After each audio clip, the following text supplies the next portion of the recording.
the playoffs. I understand how tough every game is, but how do you manage not getting too comfortable as a team and not getting complacent in a series like this? I think you try to talk about everything, all situations and scenarios. You certainly listen to what they're saying on the other side and do your best to prepare your team to be ready to play. We went down the stretch again, playing top-ranked teams and then playing teams that were fighting for everything just to get into the playoffs. And so I think just trying to address that about what you would be seeing down the stretch, it's no different here. We can hear what they're saying on the other side. They're looking for a better game. They're looking to get to the interior. So we're gonna have to be ready to play. The start's gonna have to be excellent. Peter, the line with Gaudreau, VC, and Rempe got a lot of attention the other night, rightfully so. But the Weinberg line seemed like they had a lot of possession, a lot of zone time. What did you make of the impact that they had in that game? I thought they were good. Again, I thought we played a pretty good game. They did have some zone time, possession time. It didn't translate, not just for them, but just for us in general. Just because I said the way that they defend through the neutral zone, the way they play their defensive zone coverage, it makes it a little bit tighter, a little bit tougher to generate. It doesn't move up and down and odd man rush after odd man rush each way. It's just not the game that's played. And so knowing that, we just got to be patient inside of it. And even if it's zone time and doesn't amount to anything, it doesn't create a scoring chance, you're still in the right zone, the offensive zone, and you have possession and making them play defense. It seems you put that line together even in the regular season. It seems like they haven't given up a whole lot, especially if you look at the numbers. But I guess the next step in your mind is just finishing. Yeah, again, it's tight out there right now, and so that would be we'd like to see that from all of our lines, just as far as 5-on-5 goes. But you're right, they've been a good line. They've been responsible, and they've played in the right zone, and I think they're looking to generate, but the next step would be finish. A little bit along the lines of what Bruce was asking, when you have such a talented team and have such a great regular season, what is the trick for you to not allow the guys to look ahead and think about how deep they want to go, runs? Yeah. We're just, I guess what I said, we communicate.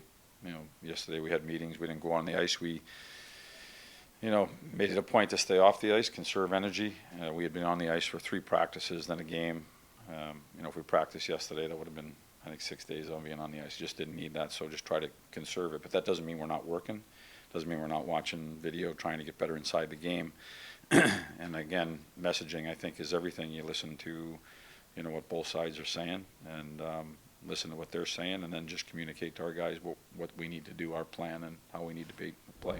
Peter, you know those guys in that locker room. What are your expectations of how they're going to come out tonight? They're competitive guys. They'll be ready to play. Vincent Trocheck, the other day you touched on, he said he touches every part of our game. Yep. And the level he's been at, the balance of the season has been a high level of consistency that really, there's been no drop off or very little minute I go. Just, is that a testament to, you think, his mentality as a hockey player, his IQ as a hockey player, and understanding, and that ability to handle it all? Because that, if you could have a high level and face-offs and be drop off one other area, Yeah. But just how does he do that? Yeah, you're right, he's been really consistent with that. And again, inside of the season, there's always some ups and downs, but his downs are not as deep, and they don't last quite as long. He seems to come in every day with a really good mindset about the game of hockey and practicing and playing and knowledge. You mentioned IQ. He's got a great work ethic. One of the leaders on our team who sets the right tone every day, and he's been pretty consistent with it. How? That might be a better question for him. Like how is he able to maintain that? But I think that's when you talk about the players on your team that are really the leaders and the guys that go out and get it done, is because they do it on on any team.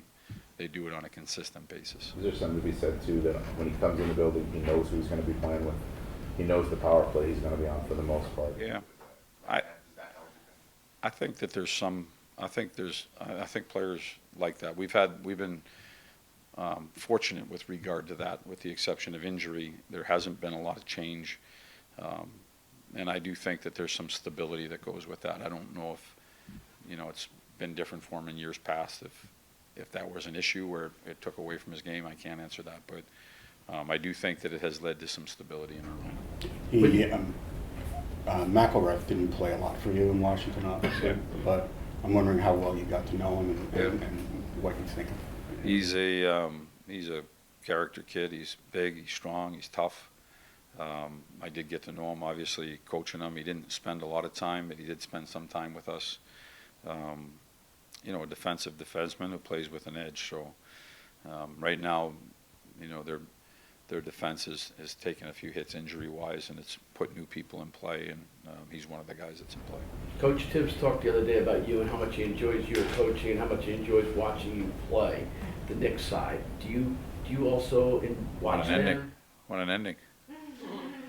That was awesome. Yeah, I mean, we're both probably busy, but it's like I said, our relationship has good when we see each other. It's not that often. We're not always here together, but certainly they've started the playoffs the way they want to, and last night was an exciting game.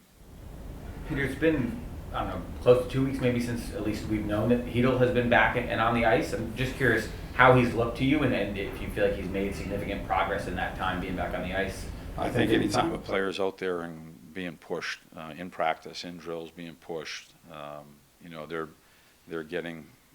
probably getting better condition, better feel for the puck, better feel for game-like situations, and so for me it is noticeable that he looks good out there. He looks comfortable, so I do notice that. Yeah. How much does the productivity of the fourth line in a game like that mean to your overall versatility as a team and your overall depth? I think anytime you can get a balance and contributions through your lineup, that's a big plus. I mean, you think about the job that they did the other night and their contributions. That's inside of a game that was tight, and like I said, there's things that I think we'd like to do better. That line was able to generate big production for us and ultimately have a heavy hand in the outcome of the game. All right. Thank you, guys. Thank you.